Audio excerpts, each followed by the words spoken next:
திமுக நம்பி இருப்பது 2000 ரூபாய் ஒரு வாக்கு சீட்டுக்கு, 2 லட்சம் வாக்கு சீட்டு, 40 கோடி ரூபாய், 200 கோடி ரூபாய் செலவு செய்யக்கூடிய தகுதி. இந்த கடந்த காலத்தில் அடித்து வைத்திருக்கிற கொள்ளை, இதை செலவு செஞ்சால் தான் உங்களுக்கு சீட்டு. இப்படி இந்த காரணத்தினால தான் முன்னாள் அமைச்சர்களுக்கெல்லாம் தொகுதி ஒதுக்கப்படாது ரகசியம் இதுதான். அப்போ விஜய்க்கு ஏதோ ஒரு வகையில் ஆதரவாக யார் இருக்கா? அன்புமணி. திமுகவை பொறுத்த வரைக்கும் திமுக அமைச்சர்கள் தங்களை பாதுகாத்து கொண்டார்கள். அதுக்கு பெருந்தொகையை வாசனுக்கு கொடுத்தாங்க. இது எடப்பாடிக்கு என்ன சம்பந்தம்? இதில் மக்கள் நலன் என்பது ஒரு சதவீதம் கூட இல்லை. மக்கள் நலனுக்காக யாரும் கட்சி யாரும் கட்சி நடத்த. அதனால் திமுக பொறுத்த வரைக்கும் இந்த கூட்டணி சலசலப்புகள் எழுந்தாலும் அது எழுந்த வேகத்திலேயே அடங்கிடும். ஆனால் அதிமுக பொறுத்த வரைக்கும் இப்போ இன்னும் கட்சி கட்டுப்பாட்டுக்கு வரல. 27 சீட்டில் ஒரு சீட்டு கூட பிஜேபிக்கு வரல. என்ன காரணம்னா அதிமுக தொண்டை கடும் அதிருப்தியில் இருந்தாங்க.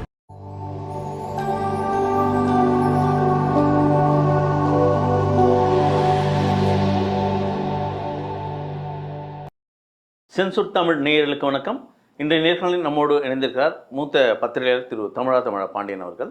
சார் வணக்கம். வணக்கம். 2026 தேர்தல் நல்ல வேகம் எடுத்திருக்கு. இன்றைக்கி திமுக தரப்பில் வேட்பாளர் பட்டியலை வெளியிட்டிருக்காங்க. அந்த பக்கம் அதிமுகவும் சரி, அவங்களுக்கான தொகுதி பங்கீட்டுன்னு வெளியிட்டு சொல்லிட்டாங்க. விரைவில் வேட்பாளர் பட்டியல் வெளியிட போகிறாங்க.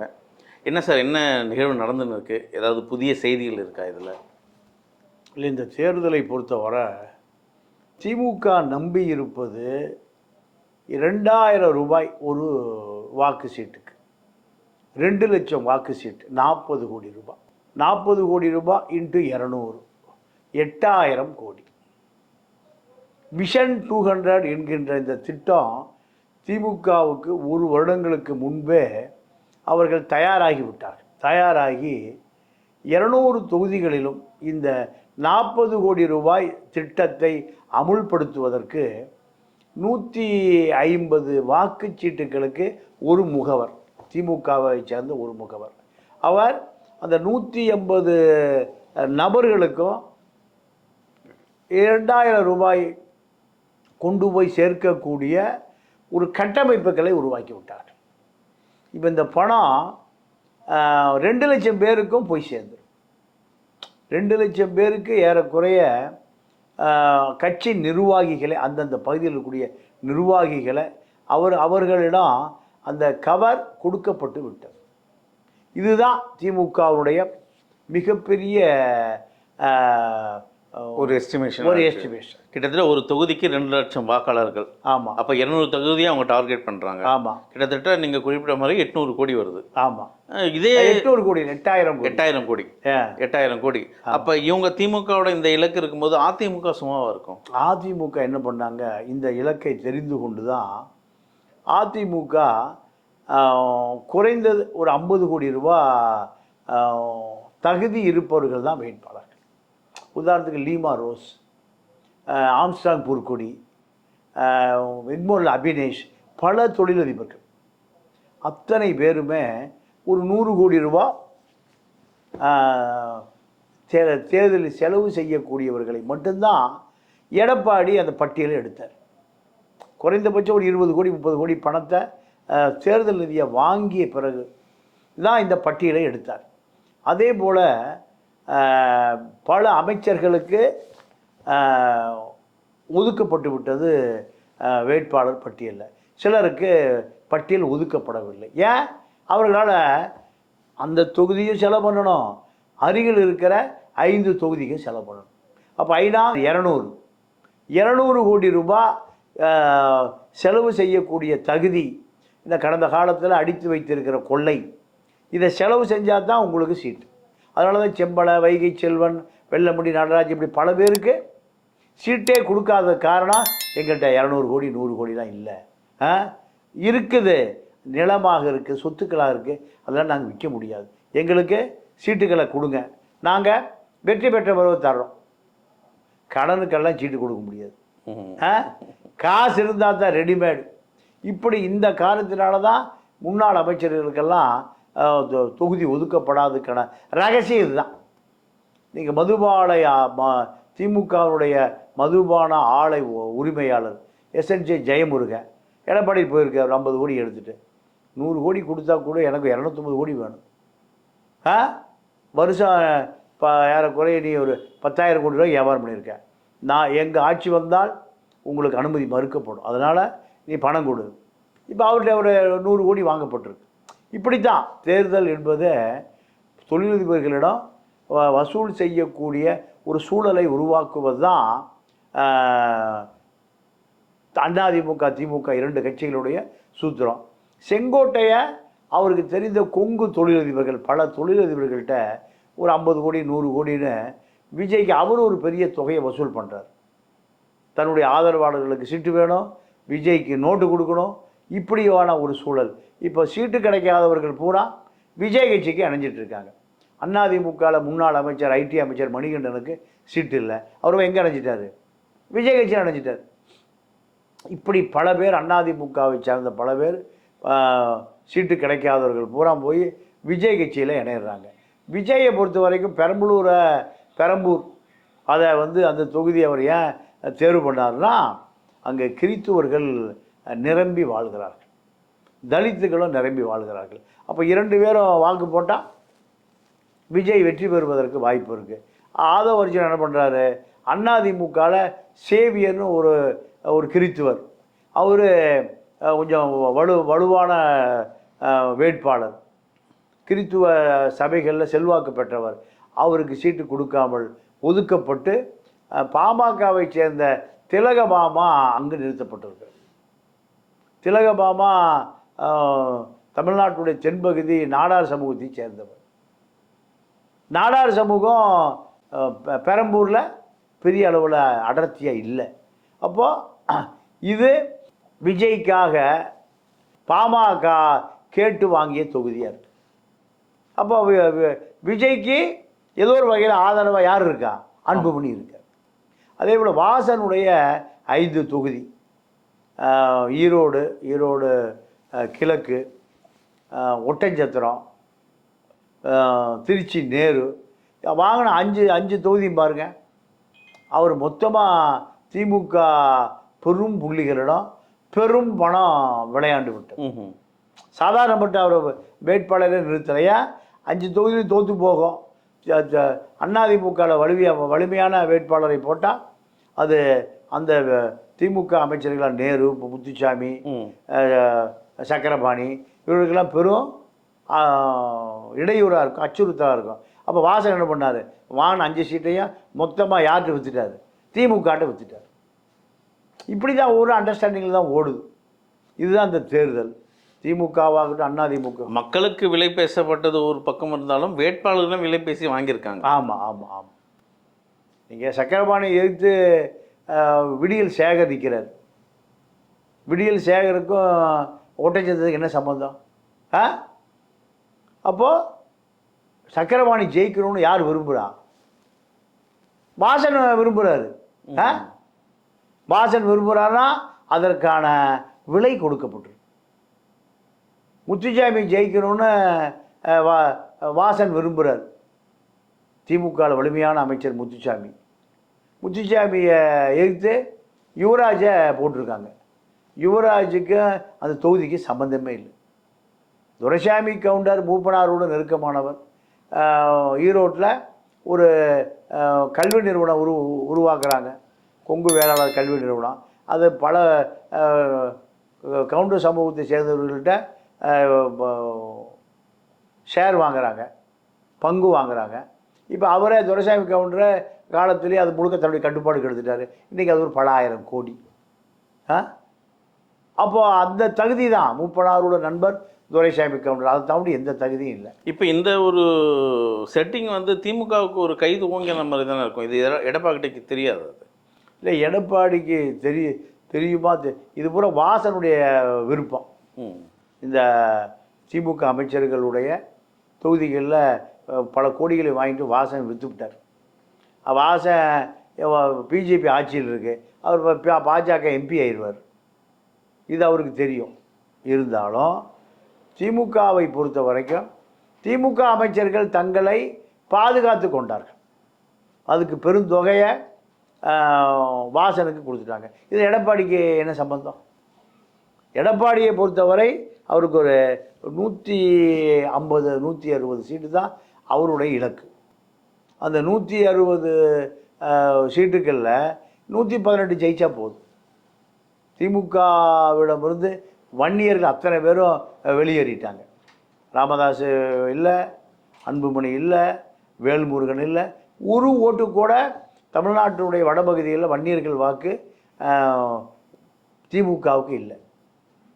இதெல்லாம் எடப்பாடிக்கு ஒரு ஆதரவு சூழல் உருவாயிருக்கு. இந்த ஆதரவு சூழல் தான் எடப்பாடி நம்பிக்கையோடு இருப்பதற்கு அதுவும் ஒரு காரணம். திமுகவை பொறுத்த வரைக்கும் திமுக இந்த கூட்டணிகளில் கடும் அதிருப்தி இருக்குது. காங்கிரஸ் பிரச்சாரம் செய்வதற்கு ராகுல் காந்தி வர மறுத்து விட்டார். ராகுல் காந்தி வரவே முடியாதுன்ட்டு 2 கம்யூனிஸ்டுகள் தோழர்களும் ரொம்ப மன வருத்தத்தில் இருக்காங்க. ஏன்? தேமுதிகவுக்கு 0.5% இருக்கிற திமுகவை எதிர்த்து ஆரம்பிக்கப்பட்ட கட்சி. திமுகவை எதிர்த்து ஆரம்பிக்கப்பட்ட கட்சிக்கு 10 சீட்டு. திமுகவோடு நீண்ட காலமாக 84லிருந்து சிபிஎம் பயணிக்குது. 72லேருந்து சிபிஐ பயணிக்குது. எம்ஜிஆரை காப்பாற்றியது அன்றைய சிபிஐ கல்யாண சுந்தரம் தான்.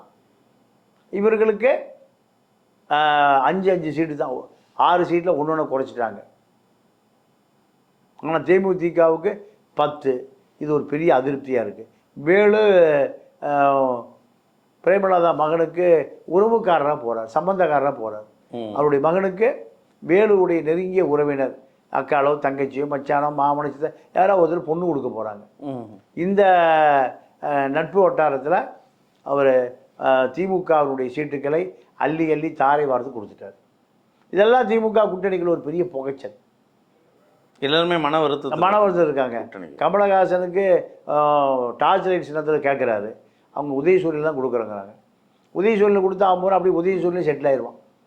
வேண்டான்னாரு.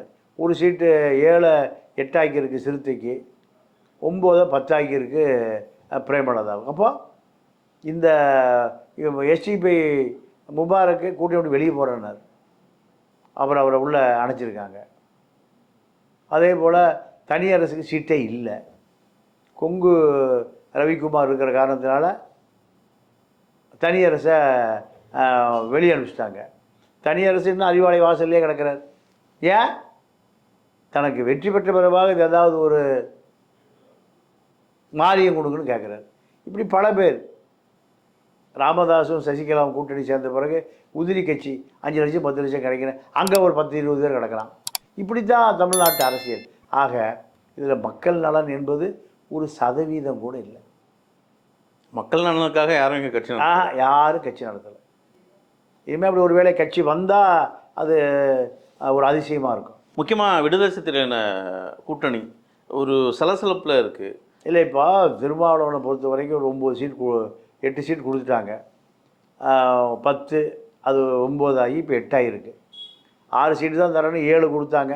கமலஹாசன் 1 கொடுத்ததுனால இப்போ அது 8 ஆகி போச்சு. இப்போ இந்த 8மே அவருக்கு சாதகமான தொகுதி தான். அந்த 8ல் வந்து காட்டு மன்னார் கோயில் அவருக்கு கடந்த காலத்தில் வெற்றி பெற்ற தொகுதி தான். அடுத்து வந்து உங்களுக்கு கள்ளக்குறிச்சி தலித் மக்கள் அடர்த்தியாக வாழுகிற பகுதி. செய்யாறு அது தலித் மக்கள் வாக்கு வங்கி நிறைய இருக்குது. அவர்கள் இல்லாமல் யாரும் வெற்றி பெற முடியாது. திண்டிவனம், அரக்கோணம், அதே போல் நீங்கள் இப்போ பெரியகுளம், திருப்பூர் இதெல்லாம் கடந்த காலத்தில் வெற்றி பெற்ற தொகுதிகள் தான். இப்போ அதிகமாக இப்போ பெரியகுளம் கொடுத்துருக்காங்க. இல்லை, முக்கியமாக விடுதலை சிறுத்தைகள் கட்சியில் பேசப்படுற மக்கள் மத்தியில் பேசப்படுற விஷயம், கடந்த காலகட்டத்தில் விடுதலை சிறுத்தை கொடுத்தவங்க அந்த சீட்டுகள்லாம் அதே நபர்கள்லாம் இந்த முறை திரும்ப கொடுக்க போவதில்லை, ரொம்ப அதிருப்தியில் இருக்காரு அப்படின்ற வார்த்தை, அதை எப்படி பார்க்குறீங்க? இல்லை, இப்போ 4 எம்எல்ஏ இதில் சிந்தனை செல்வனை தவிர 3 பேருக்கு சீட்டே இல்லை. எஸ்எஸ் பாலாஜிக்கு இல்லை, ஆளூர் ஷானவாஸுக்கு இல்லை, பனையூர் பாபுக்கு இல்லை. பனையூர் பாபு அவர் தொகுதியில் ஒரு கொடியேற்ற கூட ஒரு நாள் போனது இல்லையா? எம்எல்ஏ வாங்கிட்டு ரியல் எஸ்டேட் பிஸ்னஸ்ஸு, அதுக்கு இது ஆதரவாக இருக்குது. அதை தாண்டி எந்த கட்சி வளர்த்ததும் இல்லை, கொடியேற்றதும் இல்லை, கொடிக்கமாக நட்டினதும் இல்லை. இவர்கள் எல்லாம் கார்ப்பரேட் முதலாளியை போல் திமுக கார்ப்பரேட் நிறுவனத்தில் இவர்களெல்லாம் ஒரு பணியாளர்கள். பல கோடி சேர்ந்துருச்சு. ஆளூர் ஷானவாஸ் ஒரு 30-40 கோடி வீடே கட்டி வச்சுருக்காராம். எங்கள் மத்திய சென்னை புதுப்பேட்டையில் இதெல்லாம் புகார் நிறைய வருது. அப்போது திருமாவை பொறுத்த வரைக்கும் தலித் மக்களுக்கான வேட்பாளர்களாக யாருமே இல்லை. அத்தனை பேரும் தலித் மக்களுக்குடைய வாக்குகளை வாங்கி கொண்டு தலித் மக்களுக்கு எதிரான மனநிலை இருக்கிறதுனால தான் இப்போ யாருக்கு சீட்டு கொடுக்குறது தெரியாமல் இப்போ திரும்ப தலைமறைவாக வேண்டியதாக வந்துருக்கு. இப்போ கிட்டத்தட்ட இந்த கூட்டணி குழப்பங்கள்லாம் இருக்கும்போது, குறிப்பாக இந்த காங்கிரஸாக இருக்கட்டும், திமுக இருக்கட்டும், திமுகவில் பலத்த குரல் எழுப்பது இந்த முறை கூட்டணி கட்சிகளுக்கெல்லாம் எங்கள் தொகுதியை விட்டு கொடுக்காதீங்க, அது எங்களுக்கான இடம், பல முறை விட்டு கொடுத்தீங்க. அதுபோல் பொன்னேரி கூட்டணி கட்சிக்கு போகுது, நாகப்பட்டினம் கூட்டணி கட்சிக்கு போகுது. இதுபோல் சலசலப்பு அதிகமாக இருக்குது. சொந்த கட்சியிலே இன்றைக்கி வேலை செய்கிற இடத்துக்கு வரமாட்டேன்றாங்க திமுகவில் அப்படின்ற பார்வை. இல்லை, திமுக பொறுத்த வரைக்கும் திமுக அறிவித்தால் கூட்டணிக்குள்ளே பெரிய குழப்பம் நிலவாது, கட்டுப்பாட்டில் இருக்கும். காரணம் கேட்டிங்கன்னா மீண்டும் அவனுக்கு ஒரு எதிர்காலம் வேணும். திமுகவுக்குள்ள அதிமுகவில் இதே சலசலப்பு வந்து பல மாவட்ட செயலாளர்கள் அங்கே வந்து 2 தொகுதிக்கு ஒரு மாவட்ட செயலாளர் இப்படி அறிவிச்சிருந்தேன். ஏன் எடப்பாடி கட்டுப்பாட்டிலேருந்து கட்சி கொஞ்சம் கொஞ்சமாக விலக ஆரம்பிச்சிருச்சு. திமுக அப்படி யாரும் விலகவும் மாட்டாங்க. அதனால் திமுக பொறுத்த வரைக்கும் இந்த கூட்டணி சலசலப்புகள் எழுந்தாலும் அது எழுந்த வேகத்திலேயே அடங்கிடும். ஆனால் அதிமுக பொறுத்த வரைக்கும் இப்போ இன்னும் கட்சி அவர் கட்டுப்பாட்டுக்கு வரல. இன்னொரு விஷயம், நேற்று மோடி அவர்கள் பேசின விஷயம், இந்த முறை தமிழ்நாட்டில் கண்டிப்பாக என்டிஏ ஆட்சி தான், அது என்டிஏ கூட்டணி கூட சொல்லலை, என்டிஏ ஆட்சி தான் நடக்கும் அப்படின்ற ஒரு பார்வை. அது அதிமுக வெற்றி பெற்றாலும் அது என்டிஏ ஆட்சியாக தான் இருக்குமா? இல்லை, அப்படி தான் அவங்க நினச்சிட்ருக்காங்க. அதனால் எடப்பாடி 27 சீட் கொடுத்துருக்காரு பிஜேபிக்கு. 27 சீட்டில் ஒரு சீட்டு கூட பிஜேபிக்கு வராது. என்ன காரணம்னா அதிமுக தொண்டை கடும் அதிருப்தியில் இருக்கான். ஆனால் அவங்க தேர்ந்தெடுத்த தொகுதியிலாமே ஒரு அதிமுகவோட வெற்றி வாய்ப்பான கோட்டை தான் தேர்ந்தெடுத்திருக்காங்க பாஜக. இல்லை, அப்படி பெருசாக சொல்ல முடியாது. பாஜகவுக்கு ஒதுக்கப்பட்ட தொகுதிகள் அத்தனையுமே பாஜக வெற்றி பெற வாய்ப்பில்லை. அதிமுக தோல்வி அடைந்த தொகுதி. இப்படி பல தொகுதியில் என்னால் சொல்ல முடியும். இப்போ திருப்பூர் செல்வராஜ் இப்போ கரண்டில் திமுக எம்எல்ஏவாக இருக்கார். இப்போ அந்த தொகுதிக்கு துணை ஜனாதிபதி சிபிஆர் ராதாகிருஷ்ணனுடைய மகன் கேட்குறாரு. மகன் கொடுத்துருவாங்க. அவர் ஜெயிக்க முடியுமா? முடியாது. ஏன்? அங்கே அடர்த்தியான முஸ்லீம்கள் பெருவாரியாக இருக்கிற பகுதி. அப்போ எப்படி ஜெயிப்பாங்க? வாய்ப்பு இல்லை. இப்படி தான் பாஜகவுக்கு ஒதுக்கப்பட்ட பல தொகுதிகளில் நீங்கள் பெரும்பாரியாக முஸ்லீம் வாக்கு எதிராக விழுந்துடும், கிறிஸ்துவ வாக்கு எதிராக விழுந்துடும், தலித்து வாக்கு விழுகாது. அப்போ எப்படி பாஜக வெற்றி பெற முடியும்?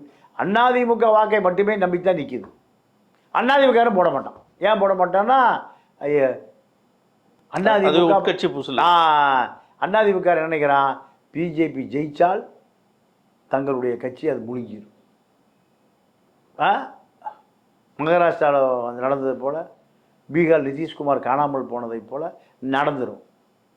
அதனால் அதை அதிமுக பொறுத்த வரைக்கும் இப்போ அதிமுக தொண்டர்கள் மத்தியிலும் இந்த நிலைப்பாடு இருக்குது. 100% ஓட்டு முக்கியமாக பாஜக இருக்கும் தொகுதிகளில் அவங்க மக்களே ஓட்டுக்கு போட மாட்டாங்க. அப்படி தானே?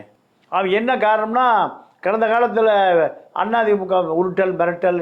இல்லை, இதை எடப்பாடி தெளிவுபடுத்தியிருக்காரா மக்களுக்கு, அல்லது தனது கட்சிக்காரர்களுக்கு தெளிவுபடுத்தியிருக்காரா? தெளிவுபடுத்தியிருக்காரு. செங்கோட்டையனை பிரித்து எடுத்தாங்க பாஜக தானே.